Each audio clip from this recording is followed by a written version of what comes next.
we're just talking about ways to bring beading into the modern jewelry sphere. And I'm going to teach you the techniques, and then you can take it and run with it and do whatever style fits your aesthetic. So the first thing that we're going to talk about are what tools am I using? We're going to be using flat or chain nose pliers.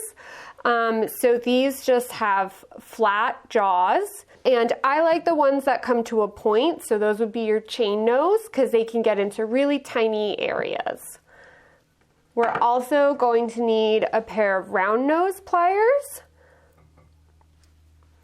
and a pair of snips of some sort, flush cutters, any sort of snip for trimming extra wire and things like that. I'm gonna make a beaded drop. One is a pearl drop that Halstead carries that are already pre-wrapped up for you, which is a really nice detail. I don't have to worry about making this one, but I'm gonna show you how to make the other two as well. Now we're gonna make the other two.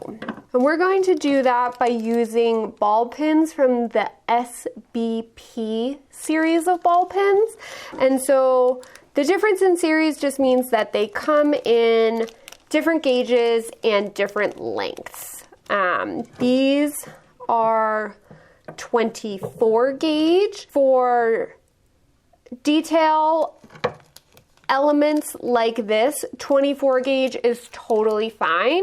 If you want something that is a little bit more structurally important to your piece, I recommend going for 22 gauge. I've got my ball pins here. So first I'll show you just how to make a loop. And you're gonna take your round nose pliers and you're going to pinch right at the top of your last bead, and you want to pinch fairly close to the end of your pliers. That wherever you pinch is going to determine the size of the loop. So because I'm working with a fairly small piece, I want a fairly small ring. And so I'm just going to wrap that all the way around until it comes back and crosses my wire. And then I'm going to come in and just pinch it and kick that towards me a little bit. And so what I've done there is that centers the ring on my wire. So if I didn't do that little kick, we'd have our wire with all of our beads, and our ring would be like this instead of like this. So by adding that little kick, I've taken my ring and I've gone like that. And that's just a little finishing detail that makes it look extra professional. And so now I'm going to take my snips and I'm going to get in there and snip it as close to the wire as I can get, so that when I use my chain nose pliers, I can open that up just like I would a jump ring by twisting it, not pulling it.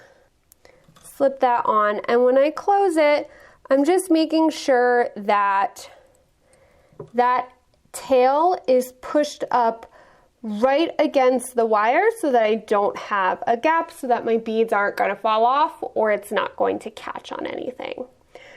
So that's one way to do it. This is a slightly simpler, cleaner way. And then we can also add a little wrap to it.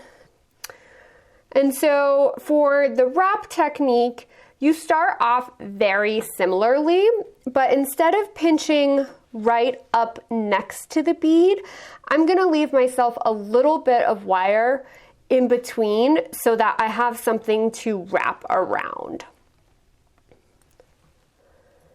So I've put just a little bit of space in between my bead and my pliers.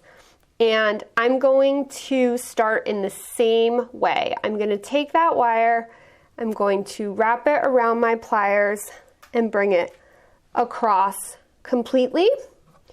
I'm going to give it that little kick that I like to make my loop centered.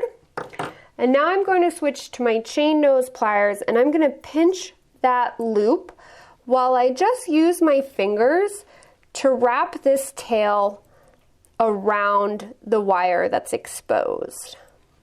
And I'm going to wrap that so that I don't see any wire exposed anymore. So we've covered that whole area that was. And then I'm going to come in with my snips, and I'm going to snip as close as possible and just use my chain nose pliers to fold that end in so that it's not sticking out. And now here, if your loop is a little off-centered or you need to straighten it, you can do that with your chain nose pliers. If you need to tweak it, you can kind of use your round nose and make it centered if you need. So that's another way. And you can make this wrap as big or as small as you want. If you want to do 1 wrap, that's fine. If you want to do 3 wraps, that's also fine. That's where your personal style comes in a little bit also. With that technique, because I haven't left it open, I do need to use a jump ring to connect it. We're just gonna open those up like all the other ones by brushing the ends past each other. And I'll link that on to my last chain. Close it back up. And so now we have the bottom part of our pendant that's done with all of our fun little asymmetric beaded elements. Be sure to share with us what you make with these techniques on Facebook and social media. You can find us at Halstead Jewelry Supplies, and we hope to hear from you. Thanks.